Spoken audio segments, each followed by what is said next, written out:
Allahu Allahu Allahu Allah. Allazina yu'minuna bil-ghaib. Surah Al-Baqarah surah yang kedua ayat ketiga. Iaitu Allah Subhanahu wa taala sebut Alif Lam Mim zalika kitabul la raiba fi hudal lil muttaqin allazina yu'minuna bil-ghaib. Iaitu bukan sekadar Al-Quran ini tidak ada keraguan bagi mereka yang mau bertakwa, tetapi ciri-ciri orang yang bertakwa adalah allazina yu'minuna bil-ghaib. Iaitu dia beriman kepada benda gaib. Kita tak tahu. Dan bagus alhamdulillah. Bagusnya kita tak tahu benda yang gaib. Yalah, kita selalu bersiap sedia.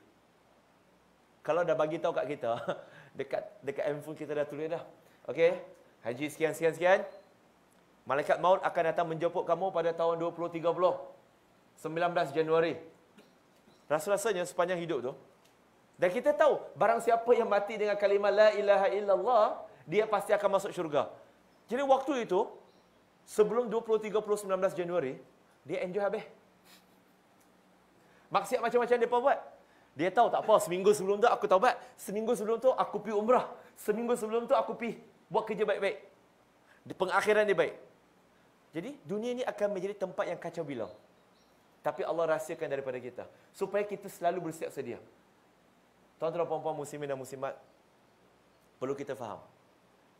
Saya tengok di antara kita, alhamdulillah ada yang dah majoriti mungkin dah pencen. Tapi tuan-tuan dan puan-puan, ini benda yang agak sukar untuk kita telan. Ada orang melihat umur yang panjang itu sebagai satu nikmat dari Allah dan tak dinafikan. Tetapi juga ada orang melihat umur yang pendek itu sebagai siksaan dari Allah Subhanahu Wa Taala. Sebenarnya pun bukan.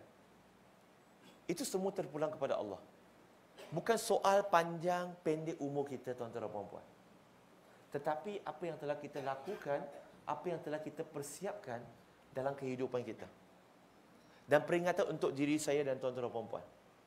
Jikalau Allah Subhanahu Wa Taala masih melanjutkan umur kita sampai sekarang, kalau umur kita dah 50, 60, 70, antara perkara pertama yang harus kita buat ialah syukur pada Allah Subhanahu Wa Taala.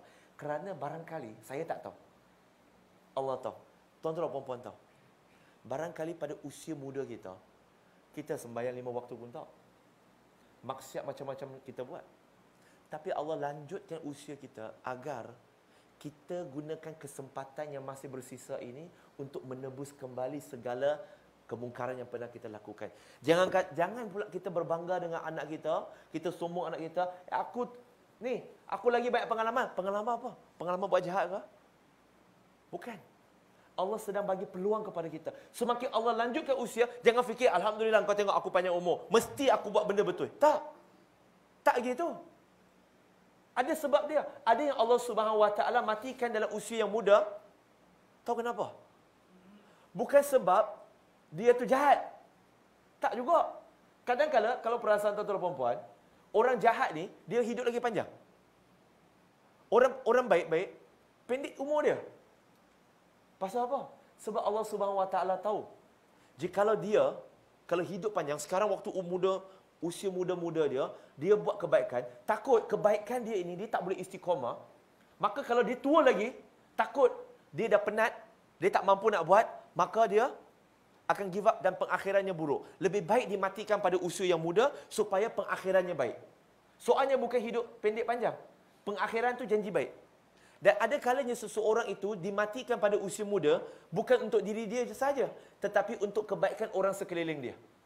Dan ini ibrah, pengajaran yang kita dapat dari surah Al-Kahfi.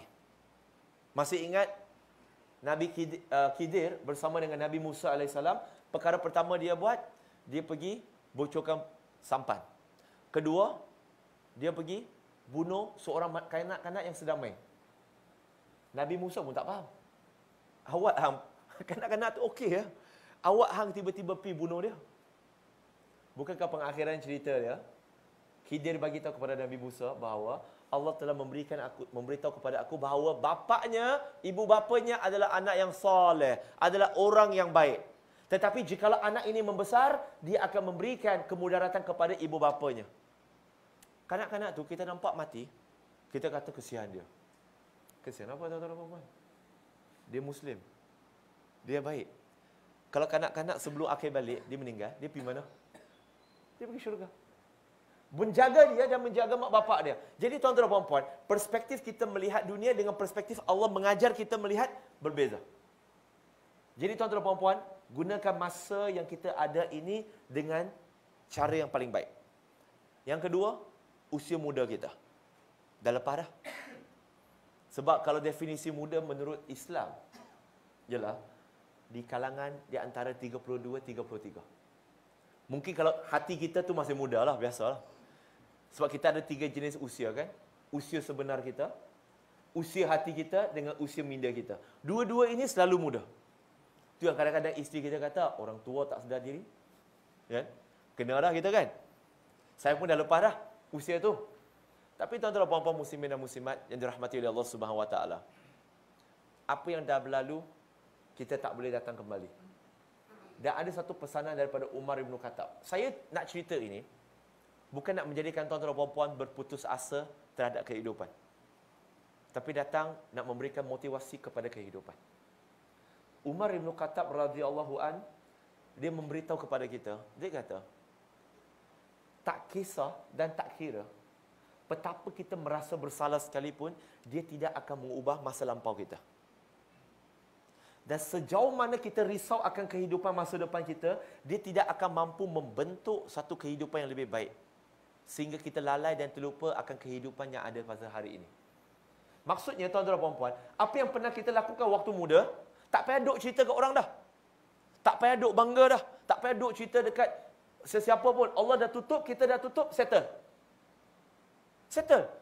Kawan kita kat sebelah sekarang, dia pun tak tahu. Dulu waktu muda kita buat apa? Dia pun tak tahu. Tapi kita tahu siapa diri kita. Jangan duk habak kat dia. Kata, hang tahu tak aku masa muda dulu? Huish. Kita duk cerita dah. Kau tahu tak aku boyfriend berapa, aku girlfriend berapa? Siapa suruh cerita? Allah dah tutup aib kita, buat apa kita pergi? Buka balik. Dan Allah Subhanahu Wa Taala menerusi Nabi sallallahu alaihi wasallam memberitahu kepada kita bahawa semua anak Adam akan diampunkan dosa dia. Mereka yang bertaubat, mereka buat dosa dan mereka bertaubat, akan diampunkan dosa dia. Kecuali siapa? Kecuali mereka yang dikatakan pada malam harinya mereka melakukan maksiat, tetapi keesokan harinya dia memberitahu kepada orang lain tentang dosa dia. Hari ini tuan-tuan dan puan-puan, dengan ada social media, lagi senang kita buat dosa. Dengan social media, lagi senang kita buka bekong kita sendiri. Apa contoh-contohnya? Kita yang tuan-tuan dan puan-puan yang dah 50-60, kalau waktu usia muda, kita pernah ada kegiatan. Sekarang ni, contoh kan baru-baru ini beberapa bulan lepas, Depok ada buat apa? 10 years challenge. Kan? 10 years challenge. Tuan-tuan dan puan-puan muslimin dan muslimat, kita duk ikut 10 years challenge, 10 years challenge, itu budaya fitnah. Awak kita pergi ikut. 10 tahun sebelum ini, kita duk berhijab tak? Kita buat benda baik tak? Kita pergi post gambar lama kita yang kita tak berhijab, gambar lama kita yang kita buat maksiat. Lepas tu kita kata dengan satu post lama dalam kelab, satu post baru dekat Masjidil Haram. Perubahan lah kot. Tapi 10 tahun lepas, tak ada orang tahu pun pasal kita. 10 tahun lepas pun, tak ada orang tahu kita buat maksiat. 10 tahun lepas pun, hari ini orang kenal kita berhijab. 10 tahun lepas, orang tak nampak. Pasal apa kita pergi buka balik? Kita membuka ruang. Tapi saya nak fokus kepada yang muda. Tuan-tuan dan puan-puan, kalau kita rasa hidup ni panjang, saya nak bawa kisah ini. Surah Al-Kahfi sekali lagi. Dalam surah Al-Kahfi, dia banyak kisah, banyak ibrah. Antaranya ialah pemuda-pemuda, dan spesifik Allah cerita tentang pemuda yang ditidurkan di dalam gua selama 300 campur 9 tahun, iaitu 309 tahun. Allah sebut spesifik 309 tahun. Tetapi dipendekkan cerita, selepas mereka ini bangkit, mereka bertanya sesama mereka, berapa lamakah yang mereka dah tidur? Maksimum sehari. Maksimum sehari. Now, tuan-tuan dan puan-puan, bayangkan mereka yang ditidurkan dalam gua bangun, mereka rasa mereka baru tidur maksimum sehari. Tapi tidur sebenarnya 309 tahun. Tapi mereka rasa setahun, sehari. Nak tanya kita lah. Kita ni insya-Allah umur tak sampai 309 tahun. Tapi kalau usia kita 60, 70 tahun, 80 tahun, rasa-rasanya kita rasa kita tidur berapa lama? Kalau 309 tahun terasa seperti sehari. Kita 60, 70 tahun, kita rasa tidur macam 2-3 jam lah. Allah